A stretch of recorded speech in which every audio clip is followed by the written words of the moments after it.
You're in the bullpen. You might want to watch where you're stepping. Here's American Shorthorn Association CEO Monty Souls. Well, welcome to the Shorthorn Bullpen. We're here in National Cattlemen's Beef Association Convention and Trade Show here in San Antonio, Texas. And today we got a special guest with us, Katrina Huffstuttler, who is with Grant Company and been with Texas cattle raisers in a few places and does a lot of PR work. And Katrina, tell us a little bit about your history and a little bit about what you've done and what you're doing with Grant Company now. Absolutely. Well, thanks so much for having me, Monty. First of all, it's great to be here. I studied agricultural communications at Texas Tech University and then have spent most of my career in the beef cattle industry doing public relations, writing. I spent several years with Texas and Southwestern Cattle Raisers Association, ultimately as their executive director of communications. You are the immediate past president of LPC. Yes, sir. What's LPC? So I am the immediate past president of Livestock Publications Council. This is an organization that was formed about 50 years ago because some ag publishers got together and thought, you know, we'd love to be able to have some outlet where we could come together, we could visit about challenges, opportunities, and just network and fellowship with each other. And so they formed. And in the beginning, Livestock Publications Council was just as it sounds. It was mostly for publishers and editors of livestock publications. Now, over the years, as that landscape has changed, we've evolved a little bit too. And so we have agency folks, we have anyone who might communicate to ag groups in there as well. We've got writers, designers, advertising folks, salespeople, graphic designers, just about any facet of communications and agriculture is part of LPC. Yeah, no, and like American Shorthorn Association, we're a member, and Absolutely. we send Shelby there and I think she's on your board of directors now or She whatever. is. And so it's a lot of breed associations work with them and join them and work with you, and you give out awards to publications and a lot different, whether it's a breed magazine or different type of publications, and it's a great organization that brings together the folks that are basically doing the PR for beef advocacy. Absolutely. There are so many of us, whether we work directly in PR or maybe just communicating to producers, all sorts come together. And you have mentioned our awards contest. That's a big reason to be a member of LPC. If you want to see how your work stacks up against other, in your cases, breed associations or other agencies, you can enter our contest every spring. In fact, those contest entries will open soon, and those will be evaluated in late spring, early summer. And then when it comes time for Ag Media Summit, we'll present a lot of awards in all sorts of categories, in design and writing and PR, just the whole spectrum. So that's a big part. Another thing that's a really big opportunity is we have monthly webinars for our members, and we call it Coffee and Collaboration. Yes. And they can just get on, they can learn more about a certain part of the industry and just also connect with each other. You know, we have a kind of niche business, but we also, there's a lot of us that, you know, are in it and may not know a lot of other people who understand what we do. So it's great to have that opportunity. Well, and how many people, for example, how many members would you have? Yes, so we have about 100 members, but a lot of those memberships are actually made up of a whole lot of people. So Okay. for example, the Shorthorn Association, every one of your staff people who is interested is considered a member of LPC. So our memberships, we have that publication membership, which if you're publishing a regular magazine, you'd fall in that category. We also have a service membership, which is more for our agencies and folks who are, as it sounds like, providing a service but do communications. They could also be, you know, our allied industry friends who put out magazines, those sort of things. Then we have a freelance membership. There's a lot of communicators these days who are making a successful career freelancing for ag publications, and we want them as well. We've also just started a legacy membership for folks who may have retired or semi-retired, but want to still be involved and come to our events and get those discounts. We have that. We also, lastly, have a student category because we want to be able to foster those relationships and bring those folks in and let them, you know, meet us and us meet them. And, you know, LPC is just such a great opportunity for networking. There's a lot of education involved, but I think maybe the best thing about LPC is the networking. Well, I think that's true. It's even right here at NCBA. Yes, sir. The networking we get done here is probably as valuable as all the people we might see that we can show our product or our wares to. You know, some of the things I think probably, at least for a lot of us, as we hire a lot of young people in our world as associations, we end up hiring a lot of right out of college Right. people. So to get them involved, and I encourage Shelby to go to or LPC, Yes. because the education, the seminars, the people you come and speak at when you have your convention, it's very educational, and they learn things. They learn things, and it keeps them up to date with changes. Absolutely. And there are so many challenges in this industry. And like I said, they may be different than folks who write for magazines or sell ads for magazines or design magazines in another industry. So we're so grateful to have this. Ag Media Summit happens every summer. It is a great event. I've made lifelong friends there. I've been going since I was a student, and became a member of LPC as a student, and just finished being president.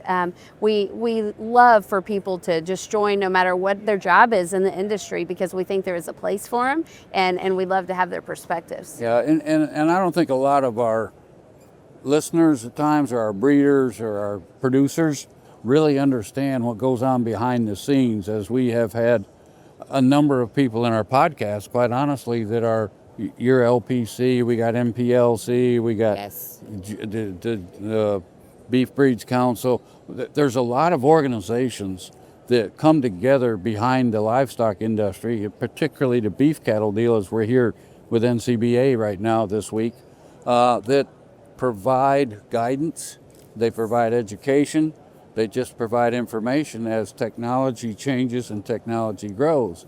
So, as LPC is one of those, so we'll come at you with a different little angle here. Okay. So, how does AI? And I'm not talking about breeding a cow. Yeah, it's I'm a different talking. kind I'm of talking. AI. I'm talking about this artificial intelligence. We're hearing a lot about it right now through our news media and so on. We're going to hear a lot more. And how does that affect, and what happens with LPC things and the things you do in PR? Do you get involved with that?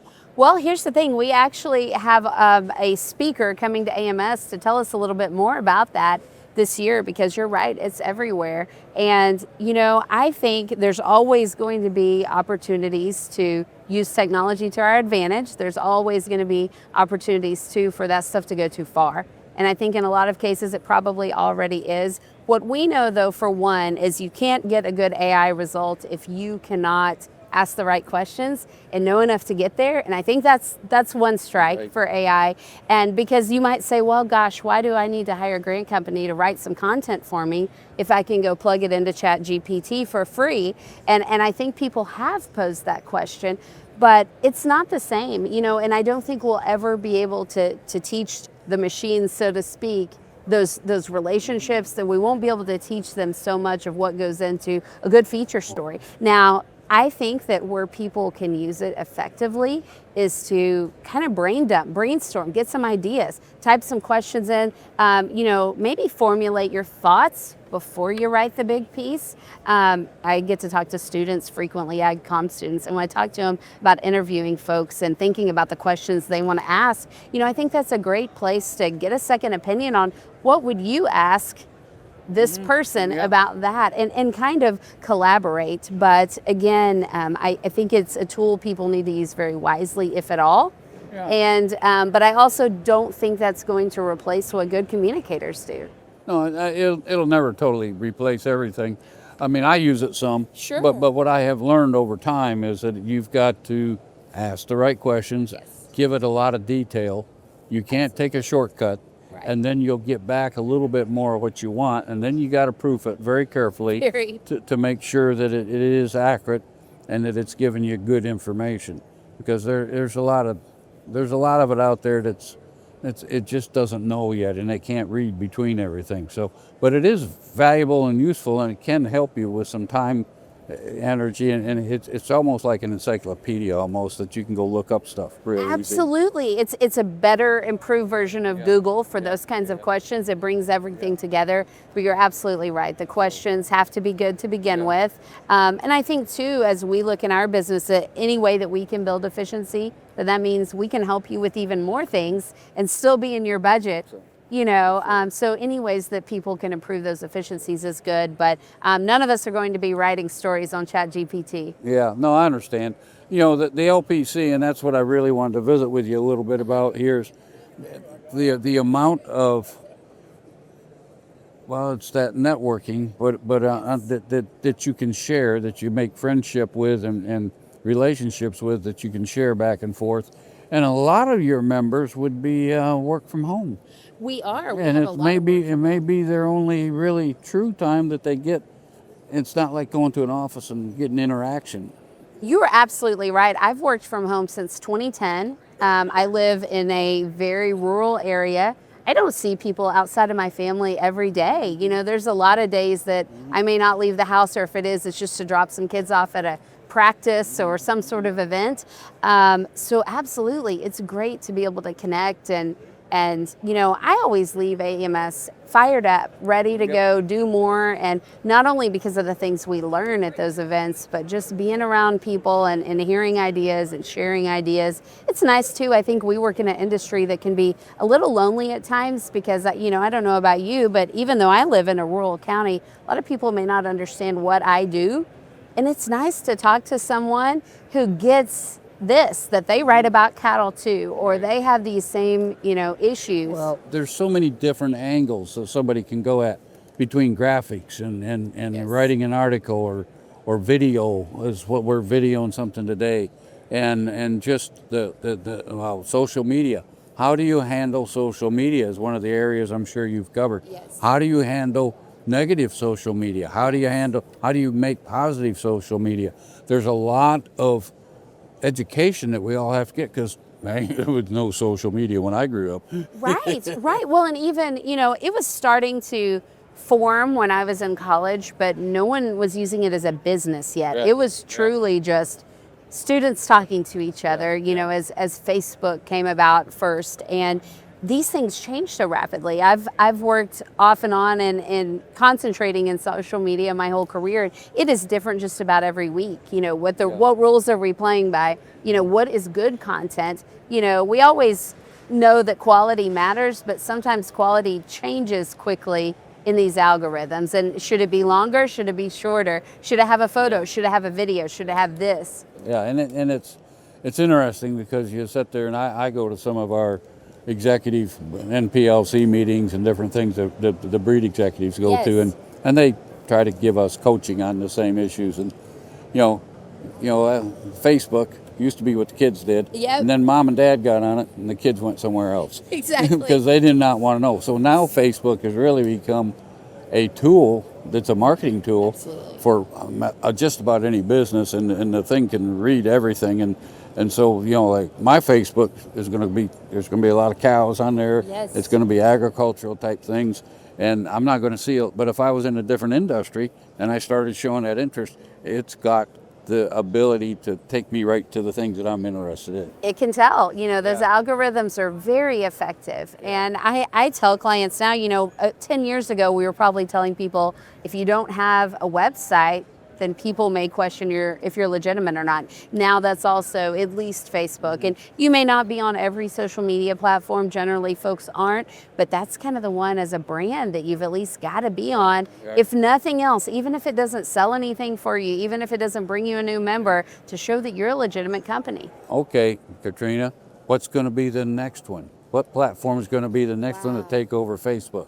I don't know. I think that there's a lot going on right now that we don't know how it's going to turn out with TikTok, for sure. Well, it's going to be there. TikTok, I think we'll find a way to keep it. It's very effective. But the thing is, someone in some garage somewhere is creating something right now that you and I could never guess. In a few months, it'll be the hot new thing. So we talk technology in our world of the cow business and purebred cattle and DNA and everything else that goes along with it. Technology that we're talking about here in this, the algorithm for TikTok is so much more advanced than Facebook. Very much the next one that comes. So, and that's why I asked the question, because you went right to TikTok, which I was impressed with, because when you really analyze, Facebook's already obsolete It is. from from an algorithm standpoint. It is. Because TikTok's so much faster.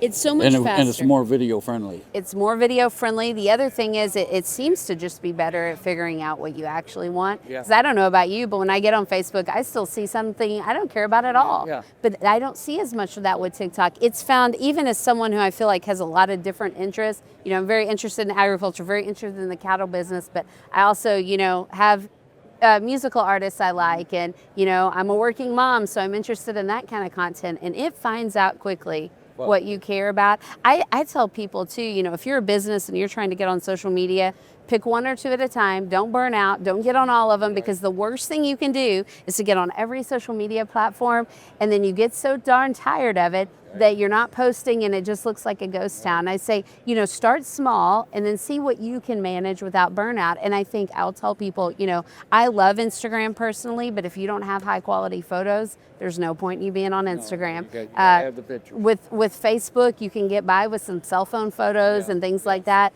Instagram, it's a little bit higher demands a little bit higher quality for that algorithm to place you where you need to be, you know. And then if you're B2B, LinkedIn can be really good. If you're trying to maybe find investors, that can be a good place to be. It's not always as fun as being on Facebook or Instagram or TikTok, but I do have clients who that's their main focus because it makes sense for them. So I think mainly is thinking about, you know, who is your audience and where are they and what are they doing, and let's find that. And right now our business probably is still on Facebook. So we go back to LPC.